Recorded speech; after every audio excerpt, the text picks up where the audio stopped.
দীপ্ত বাণিজ্য সংবাদে সবাইকে স্বাগত জানাচ্ছি। আমি দোলা ডলরেস।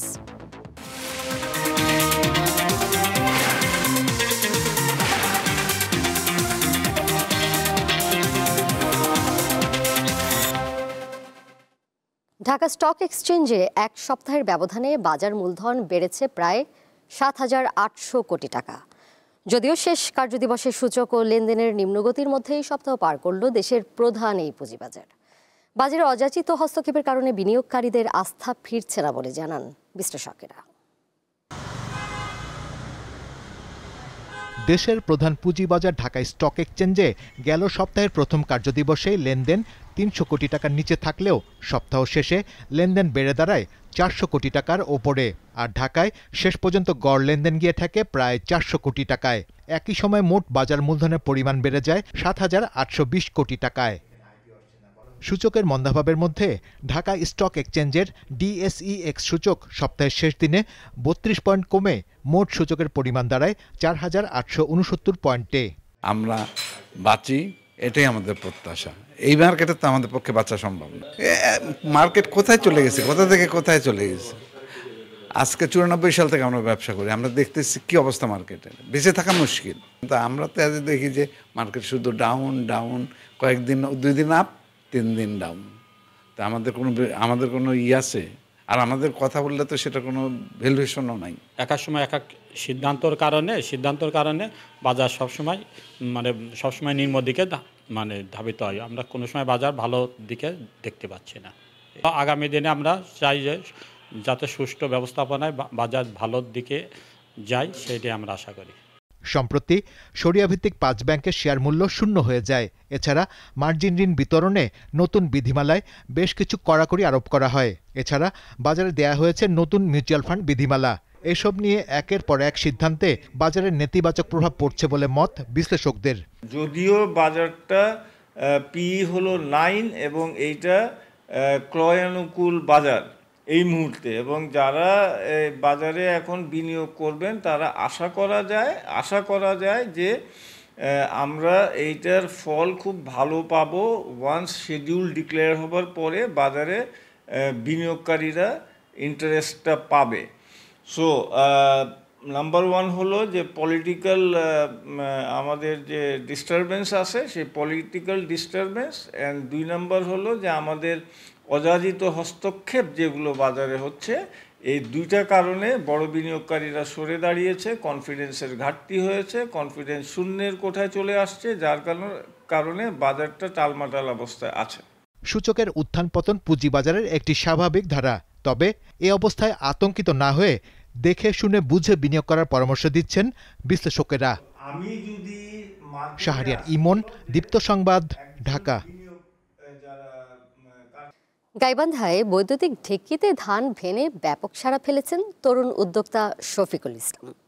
মাসে আয় করছেন লক্ষাধিক টাকা। পুষ্টি সমৃদ্ধ লাল চাল উৎপাদন করে ছড়িয়ে দিচ্ছেন দেশের এক প্রান্ত থেকে অন্য প্রান্তে।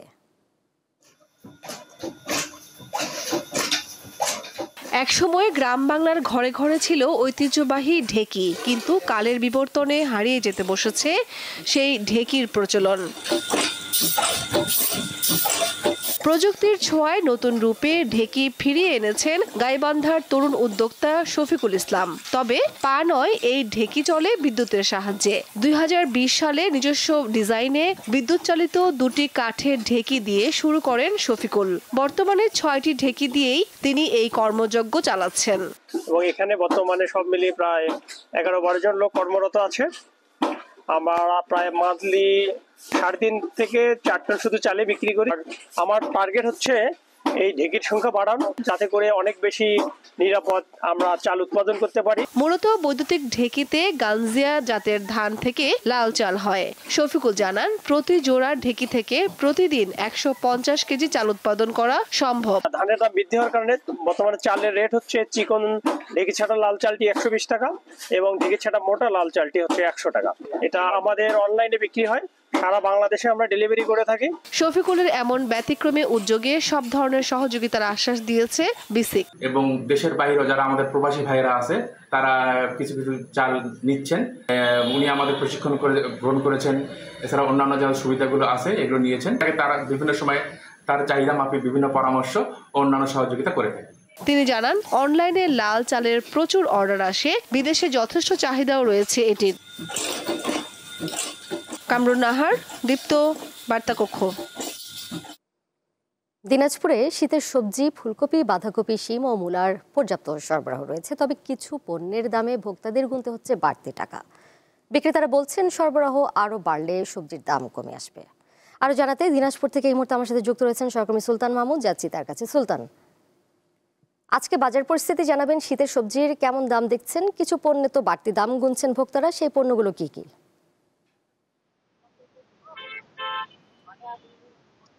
দোলা, আপনি জানেন যে দিনাজপুর সহ ঠাকুরগাঁও পঞ্চগড় এটি একটি শীত প্রধান এলাকা। এখানে মূলত শীতকালীন যে সবজি সেটি কিন্তু বাজারে যথেষ্ট সরবরাহ রয়েছে। আমরা দেখেছি যে দিনাজপুরে আজকে যদি আপনাকে একটু দেখাতে চাই যে শীতকালীন মানেই বাঁধাকপি, ফুলকপি কিন্তু বাজারে এখন যথেষ্ট পরিমাণে সরবরাহ রয়েছে। আজকে আমরা দেখেছি যে ফুলকপি বিক্রি হচ্ছে 50 থেকে 55 টাকা কেজি দরে, বাঁধাকপি বিক্রি হচ্ছে 40 থেকে 45 টাকা, শিম বিক্রি হচ্ছে 80 টাকা, বরবটি বিক্রি হচ্ছে 80 টাকা, বেগুন বিক্রি হচ্ছে কিন্তু 80 টাকা, মূলা বিক্রি হচ্ছে 30 থেকে 35 টাকা কেজি দরে। এবং এই মোটামুটি যে শীতকালীন সবজি সবচেয়ে বেশি যে দামটি রয়েছে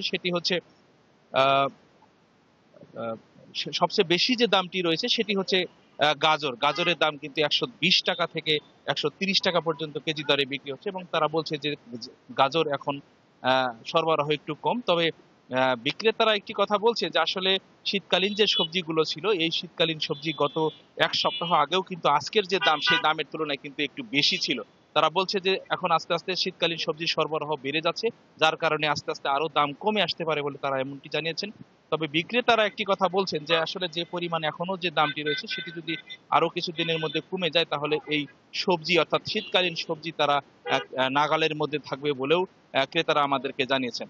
আরেকটি বিষয় আপনাকে একটু জানিয়ে রাখি যে আমরা দেখেছি যে চালের বাজারও কিন্তু দিনাজপুরে গত কয়েকদিনের তুলনায় অনেকটা স্থিতিশীল রয়েছে। কারণ আপনি জানেন যে চলতি মাসের 30শে নভেম্বর পর্যন্ত কিন্তু সরকার যে ভারত থেকে যে চাল আমদানির যে বিষয়টি ইনশিওর করেছেন, অর্থাৎ চাল আমদানি অব্যাহত থাকবে এবং এরপরে হয়তো বা সরকার বিষয়টি বিবেচনা করবেন। আপনি জানেন যে আমন ধানের চাল ইতিমধ্যে শুরু হয়েছে। সব মিলেই যদি আমরা বলি যে চালের বাজার অনেকটাই কিন্তু স্থিতিশীল রয়েছে। দোলা, দিনাজপুর থেকে যুক্ত ছিলেন সহকর্মী সুলতান মাহমুদ। পটুয়াখালীর কুয়াকাটার শুটকির সুনাম দেশ ও বিদেশে।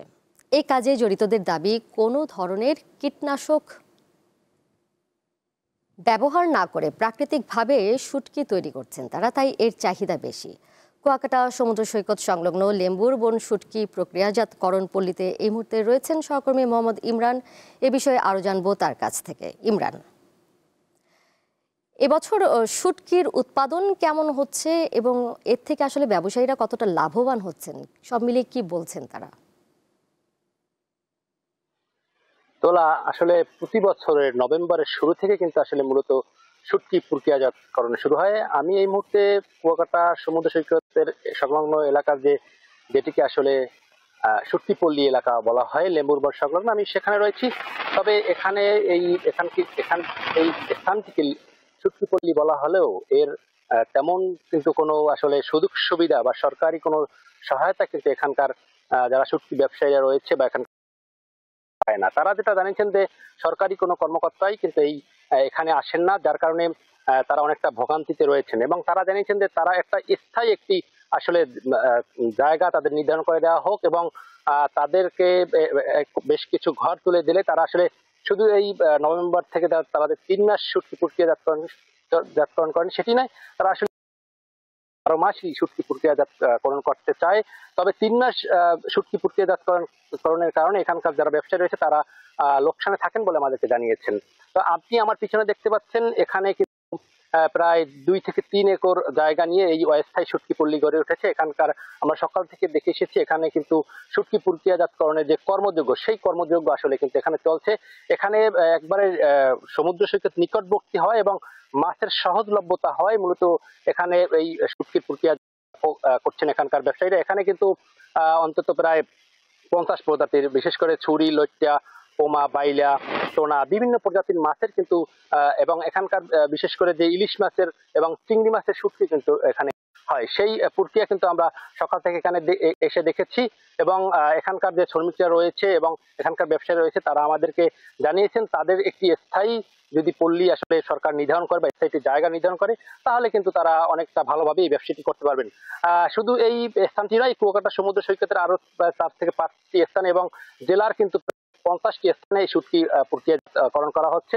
সবারই আসলে একটাই দাবি, তাদেরকে স্থায়ী একটি পল্লী করে দেওয়া হোক এবং তারা যেন এই শুটকি ব্যবসাটি আসলে 12 মাস চালিয়ে দিতে পারে, সেটা কিন্তু তারা আমাদেরকে জানিয়েছেন। তো দোলা, আসলে পটুয়াখালীর কুয়াকাটা সমুদ্র সৈকতের শুটকি পল্লী থেকে আমার কাছে এই ছিল সর্বশেষ। ইমরান, আপনাকে ধন্যবাদ।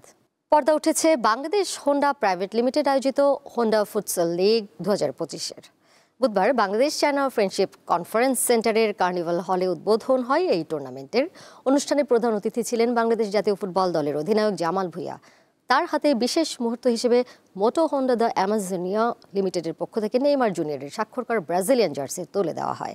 বাংলাদেশ হোন্ডা প্রাইভেট লিমিটেডের ব্যবস্থাপনা পরিচালক ও সিইও সুসুমো মারুসাওয়া ও chief marketing officer Shah Mohammad Ashikur Rahman স্মারকটি তার হাতে তুলে দেন। অনুষ্ঠানের অন্যতম আকর্ষণ ছিল 32টি অংশগ্রহণকারী দলের লোগো উন্মোচন এবং টুর্নামেন্টের আনুষ্ঠানিক ঘোষণা। ফুটবলের প্রতি তরুণদের আগ্রহ বাড়াতে এই উদ্যোগ নিয়েছে বাংলাদেশ হোন্ডা।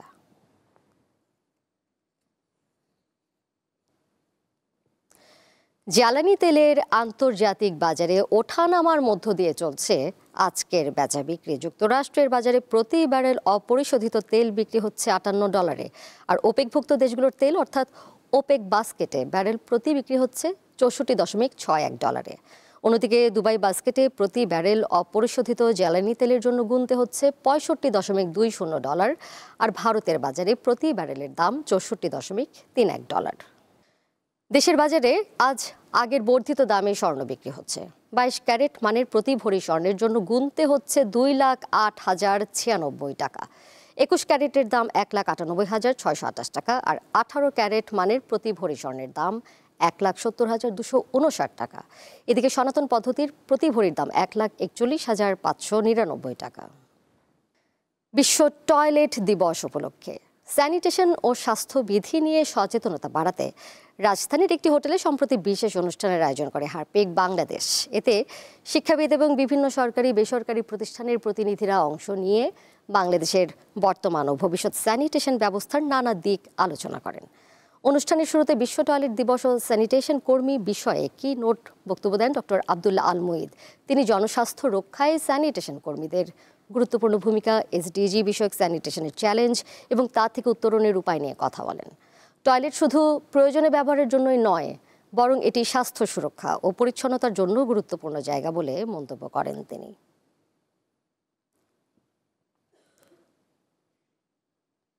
আর এই ছিল দীপ্ত বাণিজ্য সংবাদের আজকের আয়োজনে। এরপর আমন্ত্রণ রইল আন্তর্জাতিক খবরে। এতক্ষণ সাথে থাকার জন্য সবাইকে ধন্যবাদ।